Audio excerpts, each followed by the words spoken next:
which you can catch later or share. Welcome, hello, those watching on Facebook.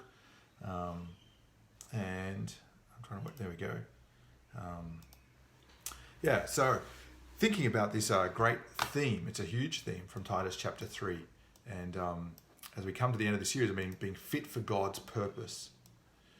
There's an ancient Christian actually who became a saint a couple of hundred years later after his deeds, but his name was Martin, and I've been reading about him in Tom Holland's book called Dominion. And he was a Roman soldier who became renowned for his acts of charity. And one of the most famous stories that kind of circulated through the early church was that when he was walking into a city and he walked past a beggar, his boots crunching in the snow, and this Roman soldier had no money. He had only his arms as a Roman soldier and his weapons, but he had a large military cloak. He took it out and cut it in half and gave half to the beggar. That church, I guess, that story kind of rippled across the ancient church, because the ancient church saw this idea of charity is something that they must do for the world, that people must, Christians must respond to the gospel with charity to the world. So the great news of the gospel is about salvation. It's about Christians being rescued from sin and its consequences, rescued to be one of Jesus' people. And you see that come out at the end of Titus chapter 2. But what are we to do now? What are we to do now? Is it just sitting back, waiting for Jesus' return? No. The gospel, the great news of Jesus, demands that Christians live for the good of the world. Let me say that again. The gospel demands Christians live for the good of the world. And that's where Paul challenges Titus into this Greek island of Crete. And we're going to look at that now. So the first big idea here is that the gospel is lived out for the good of the world. You can see through Titus, the movement of the book of Titus there is, in chapter 1, was about the leadership of the church in light of the gospel. Titus chapter 2 was the life of God's people in the church in light of the gospel. Titus chapter 3 is the life of the church to the world because of the gospel. It's the outward face, if I can put it like that, of the church to the world. And the summary for chapter 3 is that the gospel of Jesus demands we live for the good of the world. A summary of the gospel, Titus chapter 3 verse 5. God saved us. God saved us through Jesus Christ because of his mercy and by the washing of the Holy Spirit. And when it came out at the end of chapter 2, where grace has appeared and glory will appear, and we live between grace and glory. And so stepping into Titus 3, verse 1, you might like to look at it with me. Paul says this: remind the people to be subject to the rulers and authorities, to be obedient, to be ready to do whatever is good, to slander no one, to be peaceable and considerate, and always to be gentle towards everyone. There it is. The gospel of Jesus demands we live for the good of the world. That first bit there, remind the people to be subject to rulers and authorities, to be obedient. That would have been actually hard. There's an ancient writer that actually says the rulers of Crete were known for their wildness. And yet Paul still says that Christians actually ought to be subject to the rules. This isn't easy for us as Australians, is it? Our culture is profoundly shaped by our convict heritage. Even if that's not your own personal heritage, that's kind of the ambiance of Australia, isn't it? A rebellion against our leaders. To snipe and snip is our default. Even to cut down the tall poppies among us. But the demand of the gospel is that Christians submit to rulers under God. Now, it's important that it comes at kind of Titus chapter 3. He's not saying that you submit to rulers and deny all the other things that are part of the Christian life. No, you submit to God first, and under God you submit to rulers. So there might be times when Christians don't submit to rulers because the rulers ask people to do things that would reject the rule of God. But why are Christians to submit to rulers? Well, actually because God has put the rulers there. It's God's world. Romans chapter 13, rulers bear the sword for justice and for good. The gospel is about us living under our politicians. That's hard to hear, isn't it, if you're an Australian? But actually we're to honour our leaders, our politicians and our government and our local and our civic leaders.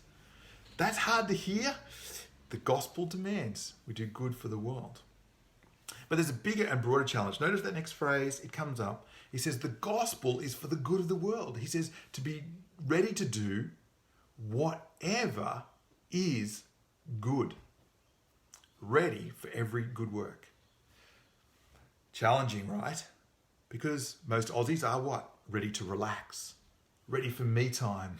Ready for a holiday. That's our default. Ready for Netflix. Yeah, we need rest.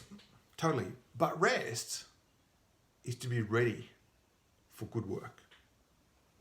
Here's a question. See, are you resting in a way that helps you be ready for good work? Are you resting in God? Are you resting in grace? Are you resting in a way that is recreating you and filling you up and refreshing you, ready to serve? Or is your rest more of an escapism? Wanting to flee the world? I'm not sure what that looks like, but I know it's challenging. I've been thinking about this week.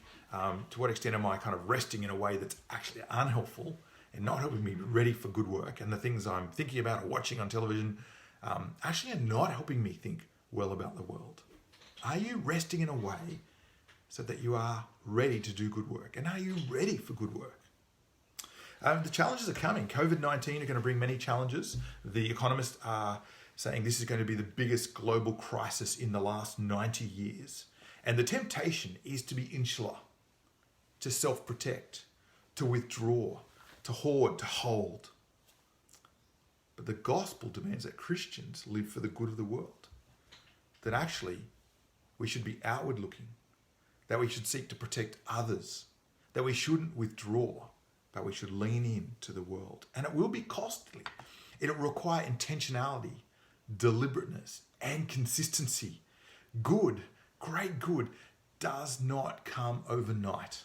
Sure, you can do incidental good acts, but I think the gospel is calling us to something bigger here, a consistency in goodness, a deliberateness. What good will you do for others today, tomorrow, this week?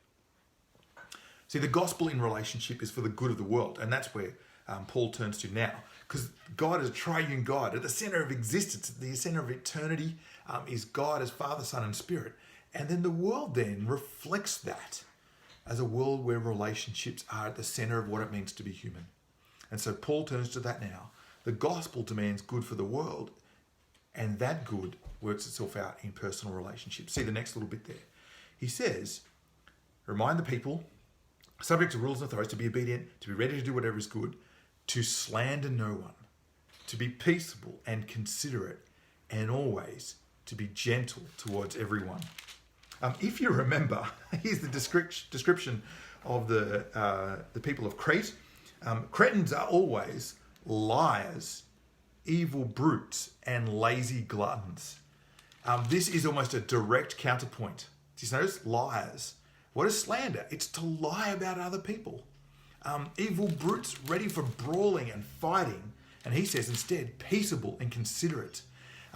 Paul is saying, here's what the natural default, not of every person in Crete is like, but here's the natural default. And Christians are to be the polar opposite. Always to be gentle towards everyone. See, the gospel expects change. The gospel expects transformation. The great news of Jesus actually demands that our lives change. God does not want to leave us where they are. That challenge directly to what the people were like on the island of Crete. Well, what would God say to us as Aussies? What would he say to us as Aussies? Well, I think he would say pretty much the same thing, I think. I've been on Facebook. Have you noticed how slander, it's a lie about someone and it damages relationships. It tears apart the trust between people. If when someone says something damaging about someone else, you might not get involved. You might not agree. But when someone says that, it just taints your view of the other person and holds this seed of doubt about who they are and what they're like into your mind and damages your relationship with them. But it also damages your relationship with the person who's slandering, doesn't it? Because you think, what are they saying about me behind my back? Don't slander. Don't do it. And when someone comes to you with a problem about someone else, the first thing to say is, stop. Have you talked to that person about that issue? Have you tried to resolve it? Have you approached them? That's the first solution. Have you tried to resolve it yourself? Slander no one. It says to be peaceable and considerate. It's actually have this mind where you're looking outwards to, how will this affect other people? How will this impact relationships? If I do things in this way, what does it mean for the people around me?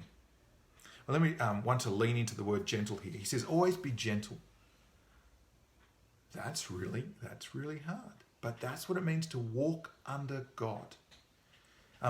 And through the Bible, this idea of gentleness comes up again. Let me share with you one of my favorite Proverbs. Proverbs 15:1, a gentle answer turns away wrath, but a harsh word stirs up anger. Have you noticed that?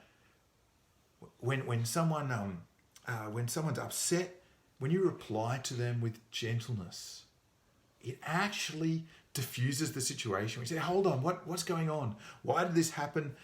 Explain to me the situation. I'm not sure I understand. But when you respond to harshness with harshness, well then, it stirs up anger.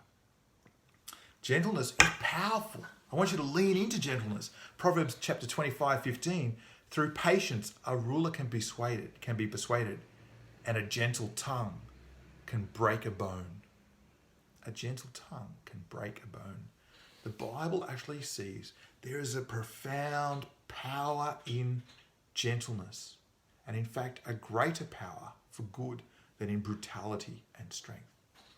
But why does this matter? Why does gentleness matter so much? Because to be gentle is to be like God. Matthew 11:29, Jesus said, "Take my yoke upon you and learn from me, for I am gentle and humble in heart, and you will find rest for your souls." At the essence of God is this humble gentleness.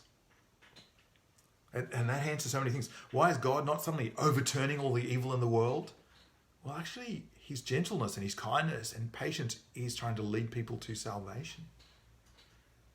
God is actually gentle with us. The gospel is gentle. God takes the suffering and pain and punishment upon himself to protect us. There's profound gentleness at the heart of God. Gentleness. See, it's the small acts of love and selflessness lived out every day that actually, I think, have the greatest impact. And we thought about that a couple of weeks ago, thinking about self-control in the way that we speak and act. And self-control profoundly has to be tied here together and build this into our lives in every way. And this is the radical difference that the gospel makes. The gospel demands that Christians live for the good of the world. But see, this is the difference the gospel makes. Look now, that's the next point we're going to have a look at. Verses 3 and onwards. It's the difference we saw, and it all lies in God himself. Verse 3. See, Paul kind of reminds Titus, he says, at one time we too were foolish, disobedient, deceived and enslaved by all kinds of passions and pleasures. We lived in malice and envy, being hated and hating one another. But the salvation lies in God. When the kindness and love of God, our Saviour, appeared, he saved us. See, Christians seek to live God's way. And as the Christians were doing this in the island of Crete, they might have been tempted to start to despise or look down those who were not Christians. But to do that is to forget who we were. To do that is to forget that it's actually God's work of salvation. And to do that is to actually deny the gospel. Paul is saying to Titus and for the Christians in Crete, see, your life is different as a Christian because of what God has done. So you have no ground to look down on others. Rather, you don't look down on others. You look up to God in thanks. You look down on yourself and remember that it's actually God who's lifted you up. And you look upward to God in thanks. Your life is different as a Christian because of God's mercy. And actually in the book of Titus, the structure itself of chapter 3 shows the radical difference the gospel makes. See, Titus chapter 3 verses 1 and 2 is all about living for good. Verse 8, if you skim your eye down there, is about being devoted to good. Verses 9 to 15 is about profitable lives that are useful and good. And verse 14, he ends with learning to do what is good.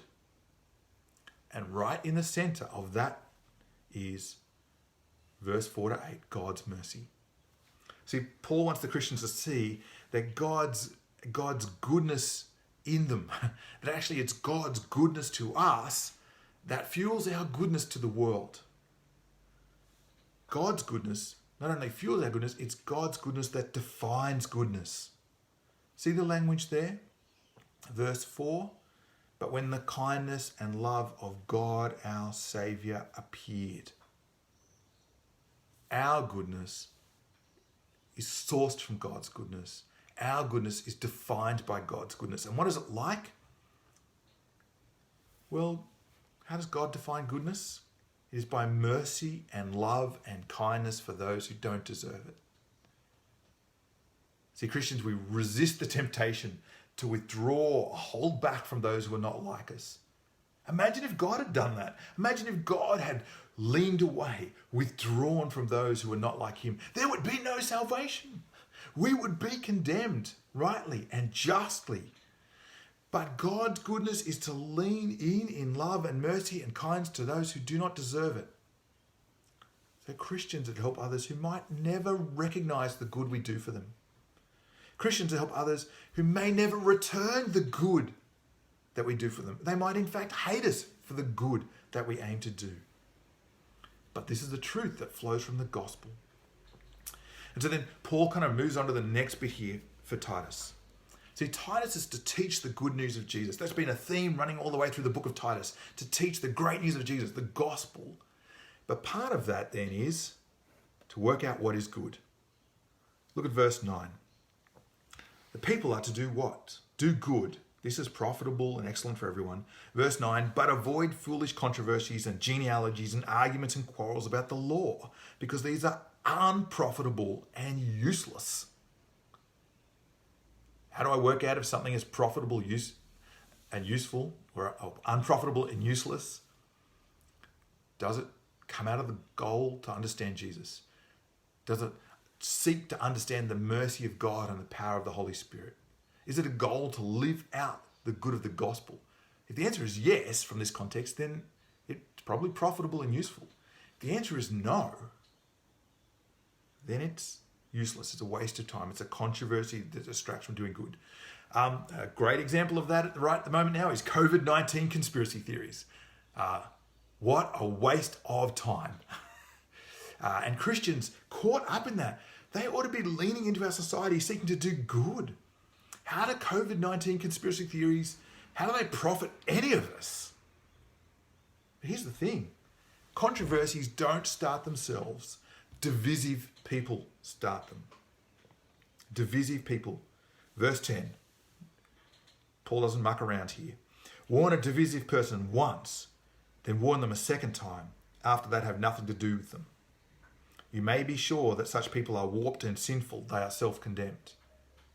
That's harsh language, isn't it? But this is for the sake of the church in Crete. Now, let me just say this. This isn't an evangelistic strategy. This is not Paul saying how Titus and the church is to relate to people who are not Christian. This is how Paul is saying relate to people who are in the church who are actually causing controversies and division. People are so easily drawn away from the gospel. And so in the pattern of Matthew 18, with Jesus' words here, Paul says Titus is to warn a divisive person once, someone who is not understanding the gospel and is raising things necessarily for the aim of causing problems and dissension and default. Now, he's not saying you can never ask a question. He's not saying you can never ask a question saying, I don't understand that, or this doesn't make sense to me. But it's the whole, notice the tone there. It's foolish controversies. It's arguments and quarrels. There's a mode, there's a kind of conduct here that's deliberately about dissension and argument. It's not trying to understand difficult bits of the Bible, but it's continually raising the bits that are not central in order to cause division. So do what? Warn them once. Explain to them why it's unhelpful. Warn them a second time. And then he says, have nothing to do with them. And this is written for Christians. Why? To actually show that the person, verse 11, you may be sure that such people are warped and sinful, they are self-condemned.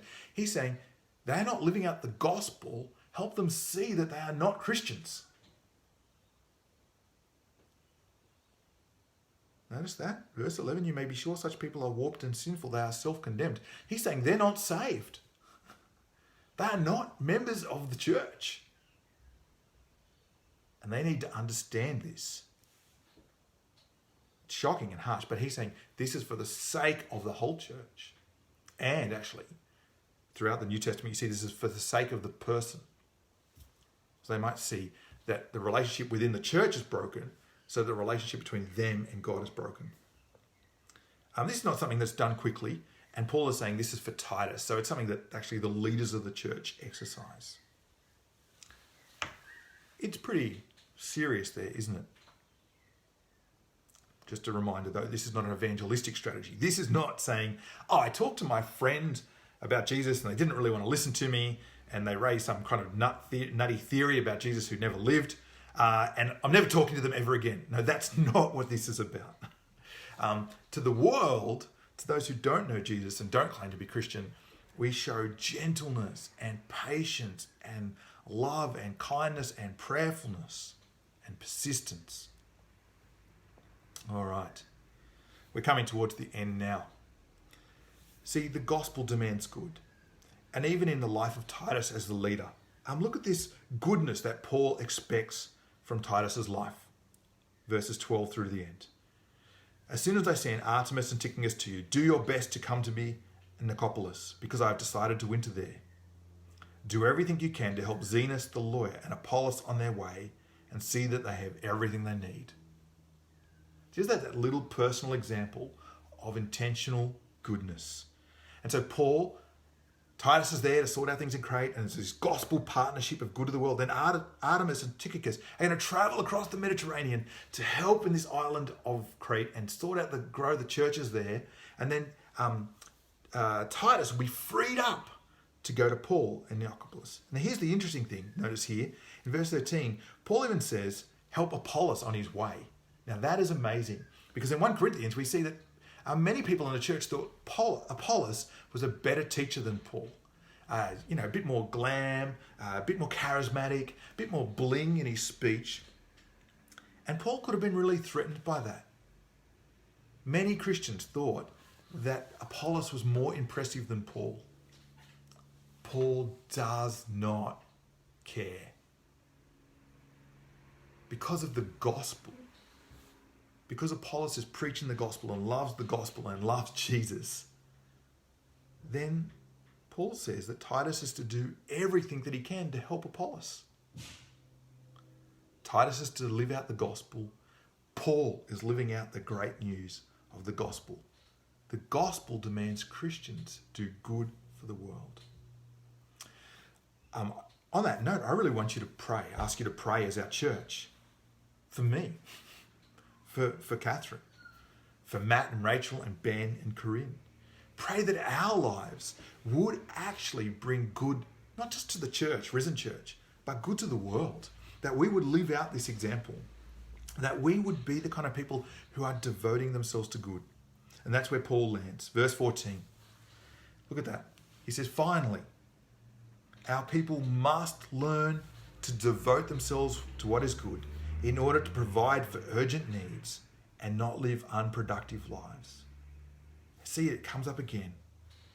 And it's the word devotion. It's that kind of very powerful kind of religious word. This is something that honors God. This is about God. And must learn to devote themselves to doing what is good. Why?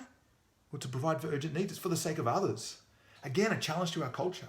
Australians work very, very hard to provide for our needs. But the gospel faces out to the world and says, work hard for other people's needs and be ready for urgent needs. Urgent needs will come up. And I think that's going to happen flowing out of COVID-19. And instead of withholding, work hard now so you are ready to give and able to give and free to give. This is a productive life. A life that serves the world. Ambrose, one of the great teachers of the ancient world and who actually helped convert Augustine, said this. It is not enough just to wish well. We also must do well. Let me say that again. He's speaking to Christians. It is not enough just to wish well. We must also do well. The gospel demands that Christians do good for the world, not because it saves us.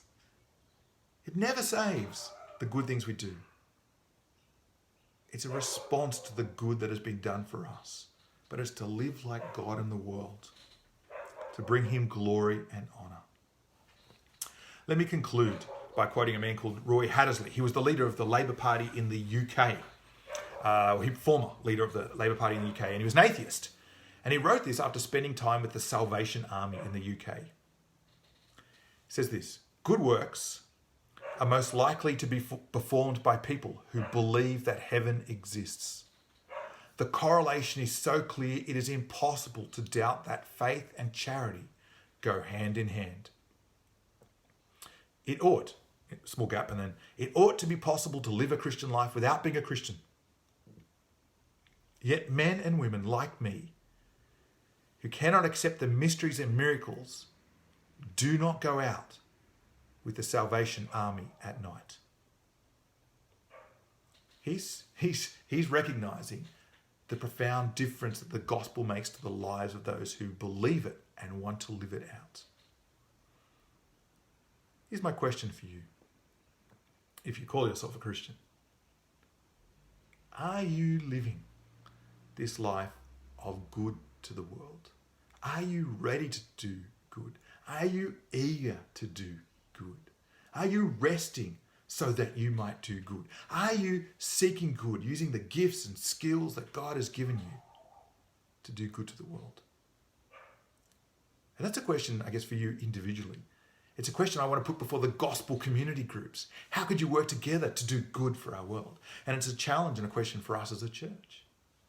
What good ought do we together be seeking to do good for the world?